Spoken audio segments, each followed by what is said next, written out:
जाऊयात विधानसभेमध्ये गोपीचंद पडळकर बोलतात। आणि तो मेरिट मध्ये आला, तो खुल्यामध्ये बसत असेल तर तो खुल्यामध्ये घ्यावा।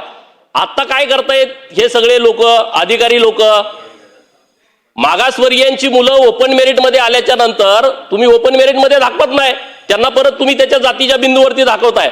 जातीच्या बिंदूवरती दाखवल्यानंतर त्याला जागाच मिळणार नाही ना। बरं, हे मी पुरावे घेऊन आलोय, मी काय असं तुम्हाला फेक बोलत नाही। अहो, मी या कळणारच नाही विषय, मी 3 वेळा बोललोय, नुसतं 3 वेळा बैठका केल्या। प्रश्न घ्या, उत्तर देतील। नाही, मला एक विषय तुम्हाला समोर द्यायचा आहे। कुठला द्यायचा आहे? पुणे महानगरपालिकेचा।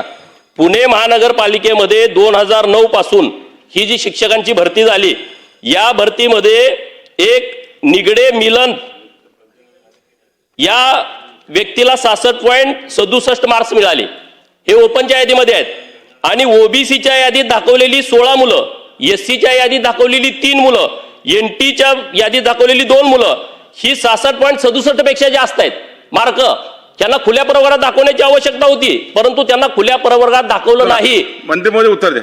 नाही, अजून विषय ना पुढं बघा, मला या विषयावर बोलायचं नाही। माझी लक्षवेधी कॅन्सल करा।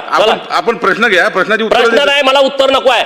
तुम्हाला जर न्याय द्यायचा नसेल, एवढा मोठा विषय, 2-3 लाख लोकांच्या वरती अन्याय केलाय, आपण प्रश्न आणि घ्या ही ना। जर सरकारची भूमिका असेल तर ही चुकीची भूमिका आहे।